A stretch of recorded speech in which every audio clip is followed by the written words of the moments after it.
Well, good morning, everybody. Welcome back to the channel. This is Tony, and the channel is Tony Talks Cards. This is going to be a red, white, and blue episode, and I saw a couple other folks do some red, white, and blue videos yesterday for the fourth weekend, and I just got an order of both some pre-war oversized and some pre-war, I'll call them undersized cards from COMC that definitely fit the Independence Day weekend celebration theme, and of course have some red, white, and blue in them. So thank you I saw Sammy Thunder did a video. I saw Aaron over at Value Vintage Cards did a video about his red, white, blue cards. I'm sure others I probably missed, but we'll try to catch up on those too this weekend. But great idea for the 4th for this long weekend. And so I just want to show you some cards that I have in the collection already and some I picked up literally just came in the mail a couple days ago. So I hope you're all having a great 4th weekend. Got to spend time with family, friends. If you're lucky enough to have some time off of work.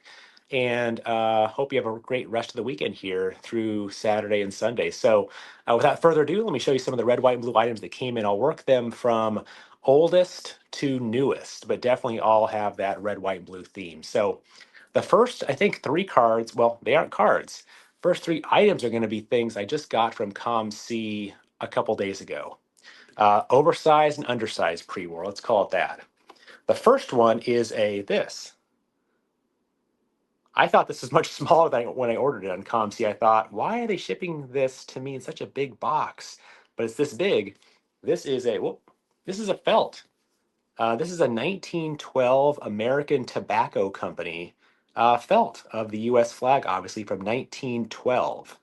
I tried to do some research before I bought and even after I bought this, and I can't find a lot of websites that talk about this, except it was felt, it was rolled up, and maybe, sold with tobacco products. Not in this size, but was maybe folded up to come outside the package, inside the package, but saw this for probably no more than 10, 12 bucks on COMC. And it's pretty big. It's like an 8.5 by 11, normal sheet of paper. So definitely will display this in my card collection somehow. But thought it'd be great for July 4th to show this off. But again, 1912 American Tobacco Company felt. So that's the first item here. Definitely fits the pre-war oversized, though not a baseball or sport card. The next one here is something I've looked at for a while and finally pulled the trigger to buy. If I can just open up the plastic sleeve. Sorry about this. You'll see a theme. This is a pre-war undersized. This is a 1912 John Player and Sons, I think is what the name of the company. It's an English company, tobacco company, that put out little flag inserts with their tobacco products in the early 1900s. So this is from a UK, an English company, putting out their US flag insert. The cool eagle there, the flag, and the back of these talks about the country. So different countries were represented, US being one of them, obviously. Talks about the stars and stripes or Old Glory is really based upon the family arms of George Washington. So really cool card. Again, 1912 Player and Sons US flag card. The next one is from a few years later, 1914. This is again another tobacco product. It's a felt. It's from Murati Cigarettes. Murati Cigarettes. It's a UK company as well. Again, they put out different, not felt, sorry, I shouldn't say that, silk. It's a silk type of photo image from 1914. Murati Cigarettes, US, America. So I haven't done a lot of research besides knowing it was a UK company, and I think the founders may have been from Turkey in the early 1800s, but came to the UK, and this company existed selling tobacco products in the UK in the early 1900s. Maybe they still do, I'm not sure. There probably were other flags because it's number 35 at the bottom there, but this is US America. So really cool there. And another flag, because again, it's Independence Day holiday weekend, why not? This is another John Player and Sons, but from 1936, the US flag. And the one thing I can't quite get you may see this if you zoomed in close enough right there. We've got 48 stars on that flag. The one from 1912 and 1914 had 45, I believe. So I should have done, as I'm saying this out loud in real time, should have researched exactly what states were added in between and had a full list of that.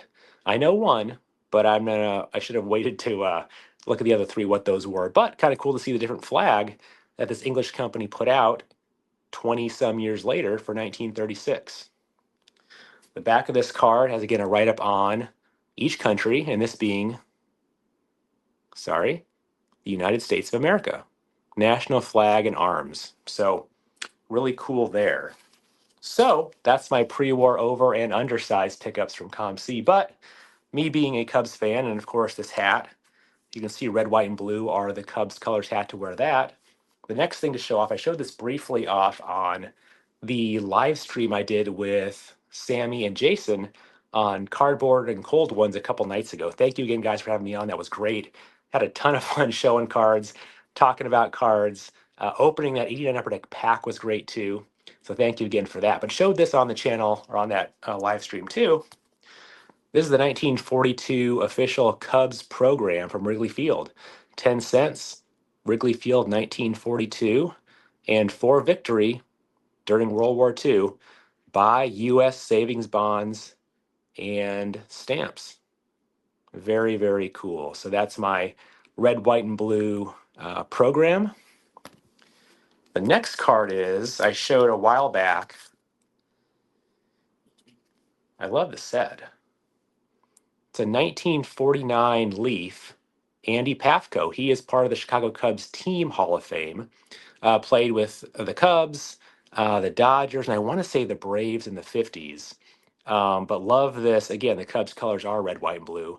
Love that dark red background, the blue cap, and the red, white, and blue Cubs on his chest.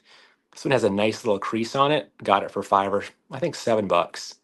But solid elsewise, and it's a Cubs Team Hall of Famer, so that's definitely good for the fourth here. Last few cards.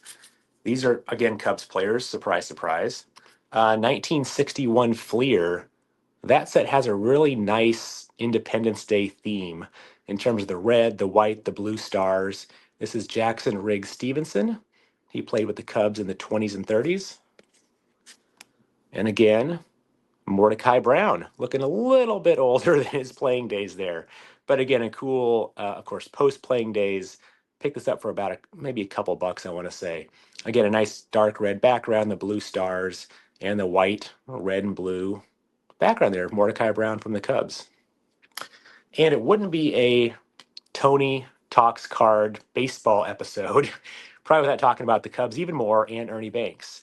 He has a ton of great looking cards, obviously, but this 1965, I mean, the bright blue hat, the Cubs flag in the corner, the red, the white, the blue, definitely a red, white, and blue Independence Day card of Mr. Cub, Ernie Banks. So thank you, Aaron, for the inspiration to do this video. I'll tag you in the comments or in the description as well. Hope to see more videos like this coming out this weekend. Again, have a great weekend, guys. Celebrate safely. Hope you had a great 4th yesterday. Have a great weekend, and I'll talk to you soon. Bye.